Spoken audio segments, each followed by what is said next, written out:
In this video, we're going to talk about teaching the basic cues, like life management cues of up and watch out, right? Now, again, I don't care what language you use as long as you are consistent.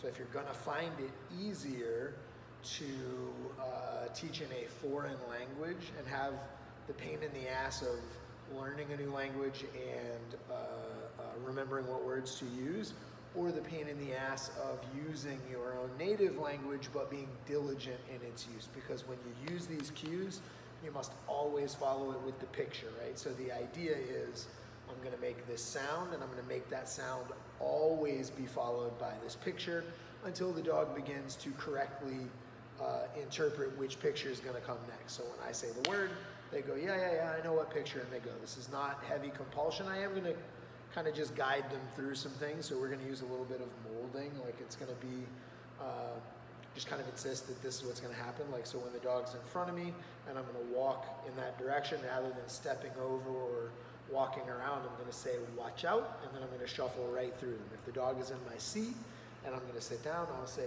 watch out, and then I'll shimmy my butt in and move them out of the way, right? That's not heavy compulsion, that's not hammering the dog. It is technically being compulsion, and it's technically compulsion, it's technically I'm applying some pressure to the dog, but it's nothing that anybody that saw would disagree with. The biggest hippie, fairy farts and rainbows person in the world would not disagree with my dog being in the driver's seat, me going, watch out, and shooing him off my seat as I sit down.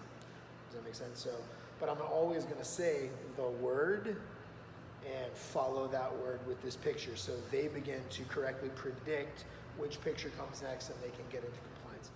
I'm not using food, I'm not using toys. This is literally just lifestyle stuff. This is just life management, learning how to deal. That's it. Later on, man, I'm gonna use food, I'm gonna use toys to teach obedience and do all this cool stuff. But right now, dude, it's just learning how to live with me and learning how to live with a dog. That's it, right? Watch out means I'm gonna walk through you, push through you. You gotta go, this is my area. I need you to move out of that area. And then up, I use up to tell the dog to get up onto things, right? So the car, a truck bed, a bench, lazy boy, couch, whatever. I can go up and then guide the dog up. I can use the leash, I can use a little bit of spatial pressure, whatever you need to do to get the dog to jump up onto the object. Now, if I just say up and the dog jumps up on the object and then jumps back down, I don't care. Up just means get up onto the object. Once they're up onto the object, I can go stay. And again, if all these things work together synergistically, I say up, they get up, I say stay, they stay on the object.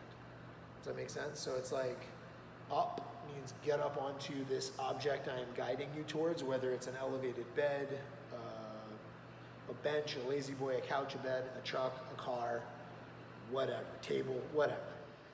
Watch out means get out of the way, right? So I'm gonna grab one of my dogs and show you what I'm talking about from a different angle, but those are the words that we're working. All right, here we go. This is me doing the watch out command. So if I am walking towards my dog, right before I step through them, I will give them the heads up that it's about to happen, and I'll say, watch out, and then my feet shuffle into them, and they'll move out of the way as I keep walking, right? Not traumatized, no big deal. I don't want to do this so much that I turn into a bully or a jerk. Like, I'm not going to just find random moments to walk through them for no reason whatsoever, but especially when they are tethered to me. If the dog was tethered to me right now, and I want to go that way, because that's the corner I got to go around, I'm going to say, watch out, and then step right through them so I can keep walking, right? No big deal. That shouldn't be traumatic for them, and it's not going to be heavy compulsion. And the point, again, isn't to shuffle through them. The point is to be able to not have to shuffle through them. The point is to be able to say, watch out, and have them yield you space without you shuffling through them. And again, it's not about dominance, it's not about any of that nonsense, it's about being able to tell the dog what you need from them. For example, I open the door, I'm carrying groceries. My dog's excited to see me, they're all underfoot. instead of shuffling through them or going place or whatever, instead of having to place the dog or down the dog, I can just say, watch out, and they'll give me a little bit of space and I can walk through nicely.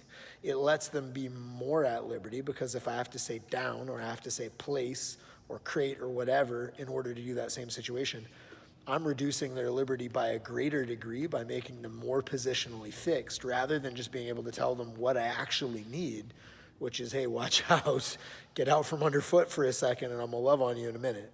Does that make sense? So like, watch out, and then take that space. Watch out, and then take that space. And then eventually, just like anything else, they should preempt the pattern, and you shouldn't need to shuffle through. You should just be able to say, watch out, and they'll move out of the way.